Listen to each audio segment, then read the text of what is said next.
always that big but. When you lift up, you're taking some of the gravitational force off the ground.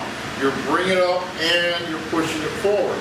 So that bringing up decreases the normal force because you've lifted up from it. I'll say normal force before crate moves. But when you start moving the crate, that normal force is going to change. Why? Because you're taking some of the gravitational force off. So F sub n after motion, or should I say during motion, is going to be the difference between 245 newtons and 24.5 newtons. That was the vertical. Oh, I'm sorry, 25 newtons. My bad. 25 newtons. So that means the normal force then becomes 220 newtons. So it will change. This is why it's easier to lift than it is to push, because it takes less work or less force to do it by a difference of 25 newtons. Although you are lifting while you're doing that, but people experience not too much of a difference in that contact there. All right. So that's 490, wow.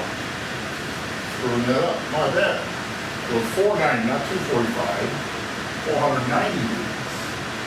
That's the weight. And that, of course, will give you 465 newtons. Okay, my bad. So, example. Find the weights, horizontal force, vertical force, and the normal force of the 62.5 kilogram object, I should have put it there, being pulled by a rope at an angle of 40 that's supposed to be degrees to the surface at a force of 20 newtons. Okay, I'll get all that fixed before you get the script. It'll be nice and pretty then. So, 62.5 kilograms and 40 degrees, 120 newtons. See if I can actually remember that. 62.5 kilogram object. We pulled at 40 degrees and 120 newtons of applied force.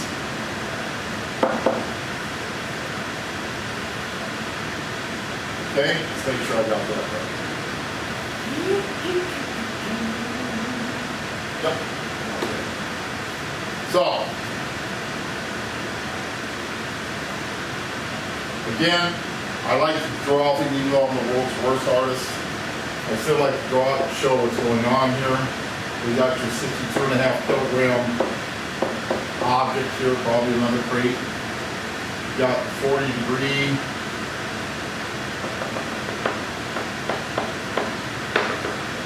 So you have your F, your vertical force, FV, your horizontal force, FH, and your FA, we said it was 120 newtons. Right, so FW is M times G, so that's 62.5 kilograms times 9.80 meters per second squared. That's going to be probably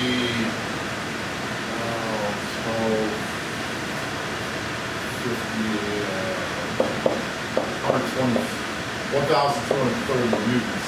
I think, double check my work on that, make sure I'm right.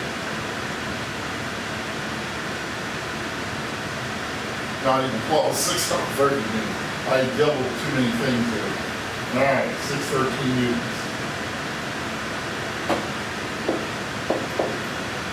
Yeah, It gets awful tiring on Saturday. Not too sharp. All right, so FV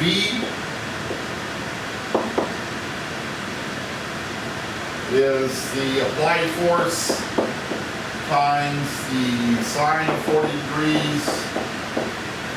FH is the applied force times the cosine of 40 degrees, because this is opposite, this is adjacent, so we use sine and cosine.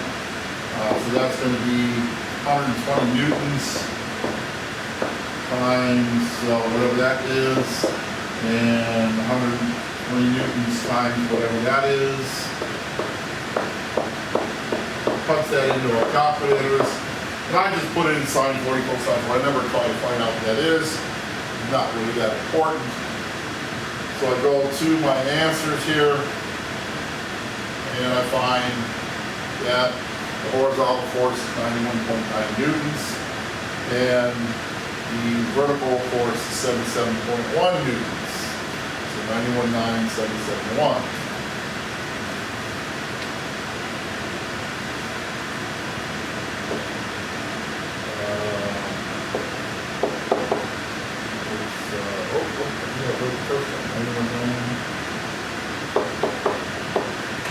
And 77.1. Okay.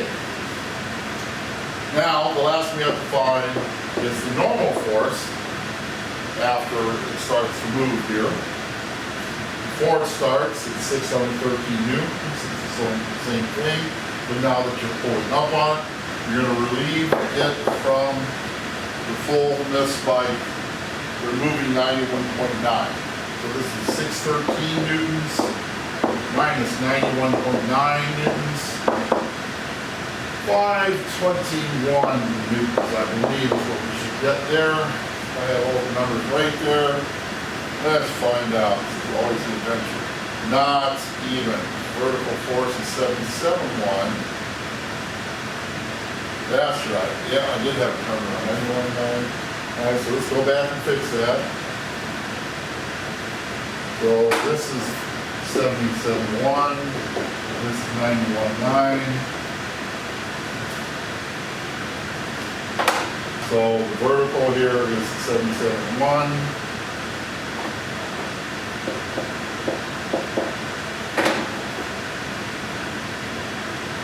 And what is it, 536? Let's see if that's right now. 436, that's not right, that is 536. I did a crappy job with the subtraction there, so the 536 newtons is correct. I will fix that again also for you when you get your script. So, here are your practice problems, 3 practice problems.